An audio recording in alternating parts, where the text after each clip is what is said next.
And we're back to IGN's E3 live show. Don't forget to check out all the latest E3 updates at e3.ign.com. Up next, Alma is back and she is pissed. Like you guys were expecting anything else.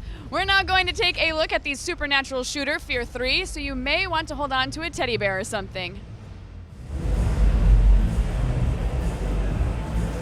And really, what better way to start off the last day of E3 than the further adventures of a pregnant undead girl. So F.E.A.R 3, I was a big fan of 1 and 2, and this is going to wrap up the story, right?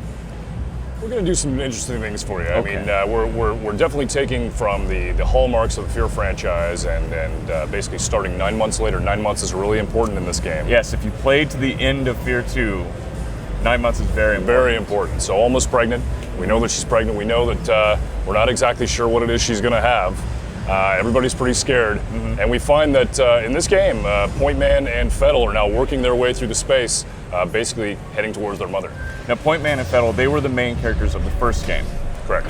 And it turns out F.E.A.R did not die at the end of the first game. Well, he kind of died. Now he's a ghost. So what we wanted to do here was, we really wanted to explore the franchise and really understand where F.E.A.R came from. And for us, F.E.A.R was all about combat, great storytelling, and horror.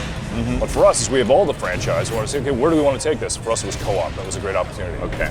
So we saw F.E.A.R as the prime candidate for somebody to be a very unique experience when we talk about Divergent co-op. Mm-hmm. We wanted to make sure that the players had the opportunity, if they've played the F.E.A.R franchise, or any shooter for that matter, to be able to pick up the controller as Point Man and have a great time. Understand it, understand slow-mo. But if they decided to play in co-op, that they'd be able to experience F.E.A.R, a completely unique character with a brand new suite of powers. Right, so it looks like Point Man concentrates on weapons, and then we've seen F.E.A.R though, with the red stuff around him, and he's throwing something. He's got psychic power, okay, basically, and he has a stun attack, and he has a suspend attack where he's basically siphoning from the enemies. But then he's got something pretty cool that he can do. He can actually possess the enemies, and for a short amount of time, take over their powers and use their own weapons against them. So even though F.E.A.R was a bad guy, now he's your partner in co-op. He's definitely your partner, but the question is how do you want to play? Do you want to play it so that you're cooperating with your brother in that uneasy alliance? Mm-hmm. Or do you want to pander to F.E.A.R's personality? You decide that as you're walking through the space and seeing things that Point Man can't see, you decide not to tell him. And you discover new spaces and you level up somewhat on your own. It's definitely that uneasy alliance. So you're doing something different, because I've noticed in a lot of co-op games I play, one player's like, I'll cover this hall, you cover that hall, we'll meet again in 2 minutes. So you're trying to do something different here. Absolutely, absolutely. What we really wanted to do was make sure that the players had a unique experience. Mm-hmm. And the way we do that is, obviously, the two main characters are very different in terms of their play styles, in terms of their personalities, but also we wanted to make sure that the game was different every time you played it. Mm-hmm. So we have 2 new systems that we're really excited about in terms of being able to make that replayability experience different. The first is Generative Scare. So if you go into a space and you're confident, oh, I played the game, I know where I'm going to be attacked from. You don't know where you're going to be attacked from. It's going to be different. And secondly is Generative Scare. So that you got this sense that the space is, as you go through it, scary, but you're not sure how or where it's going to be scary. And those events can change. And I think that was one of the critical things from the previous F.E.A.R games. The horror wasn't just blood, gore, spines, skulls. It was just what was happening just outside the frame, and so you're keeping that kind of psychological horror. Yeah, we definitely went back to the F.E.A.R 1 and looked at how they did a lot of their scare moments, and really sort of used that as the hallmark so that we could see those moments where Alma's coming at you and it's really creepy. We want to make sure that our characters showcased a lot of that same horror. Now we're on a bridge level. Yes. And apparently there is something that is happening to the city at this point tied to Alma. Right, so what's happening is that Alma's having these contractions, and as she does, these contractions create massive rifts that sort of work their way through your gameplay space. What we see here is that F.E.A.R and Point Man are working their way across the bridge, fighting a new AI called the Phase Caster, who has the ability to send these soldiers out by phasing them in behind you. And we just see now that the guys have gotten into a mech. A big part of F.E.A.R, we want to make sure that we do it right. We bring mechs back. Mm-hmm. The mechs are a little different this time. We want to make sure they're not just a palate cleanser. We want there to be that risk and reward, that tension. So the mechs are very powerful, but you have to be very careful how you use them. And you can use them in co-op if you want. Can both players get into mechs? Yeah, we want to make sure. If we made a game where you couldn't get in if you were F.E.A.R, people would be pretty upset. So we want to make sure that both players could do that. So some of the other enemies that we're seeing, there's the phase casters, and are other monsters and apparitions coming back, or we got different ones? Every time that you see one of those rift events happens, one of those contractions happens, it's the harbinger of these sort of paranormals. And the guys have already fought through and fought some scavengers. But then Armacam is also sending down their grade A troops, right? Okay. The phase caster to come in.